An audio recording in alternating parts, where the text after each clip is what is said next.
अस्सलाम वालेकुम दोस्तों अॼु मूंखे ॾेखारींदा दरगाह सैयद समा सरकार ते कहिड़ियूं सहूलियतूं आहिनि। दोस्तों ही दरगाह सैयद समा सरकारी छित जेका आहे सा बि हींअर रबू थी वई आहे, तव्हां पाण ॾिसी सघो था वीडियो में। ऐं इहा केॾी महिल बि किरी सघे थी। ऐं हीउ दर जेको हिन जे पासे में तव्हां ॾिसी सघो था। ऐं मुसाफ़िर खाना आहिनि जंहिंजी हालत ऐं सफ़ाई तव्हां सभिनि जे अॻियां आहे। तव्हां पाण ॾिसी सघो था त केतिरे क़दुरु सफ़ाई ऐं परे परे खां ज़ाहिरीन अचनि था हिते। कराची खां हैदराबाद बदीन ठठो परे परे खां अचनि था ज़ाहिरीन।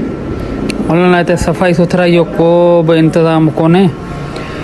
ऐं अॻियां मूंखे ॾेखारींदासीं जेको पाणी मेन इशू पाणी जो, पाणी कहिड़ो इस्तेमालु थिए थो खाधनि पीतनि में ऐं कहिड़ो पाणी इस्तेमालु कंदा आहिनि उहो ॾेखारींदासीं। ऐं वाशरूम जी बि ॾेखारींदासीं त कहिड़ी सफ़ाई आहे। हीउ पाणी आहे जेको खाधनि पीतनि में इस्तेमालु थिए थो दरगाह सैयद समा सरकार ते।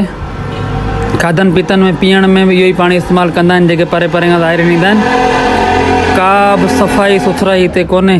पाणी जी टंकी साफ़ ई न आहे थियल। ऐं मथां जेको तव्हां पाण ॾिसी सघो था। ऐं अॻिते अवांखे ॾेखारींदासीं वाशरूम। ऐं वाशरूमनि जी त छा ॻाल्हि कजे, अंदरि वञण साण ई त माना अहिड़ो सिस्टम लॻो पियो जो असां वीडियो ई न भरे सघूं।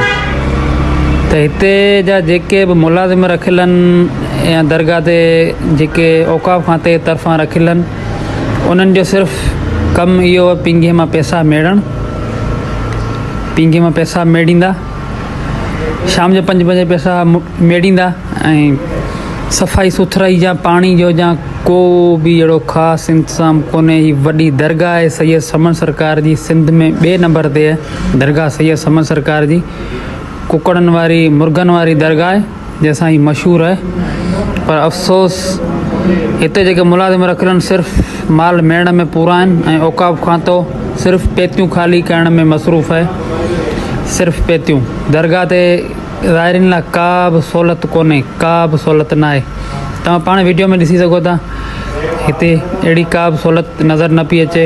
ऐं हीअ गंदगी, हे जेके मुसाफ़िर खाना आहिनि इन्हनि जी गंदगी ऐं हे ॾिसी सघो था पाण तव्हां वीडियो में ई। हाणे मुसाफ़िर खाना आहिनि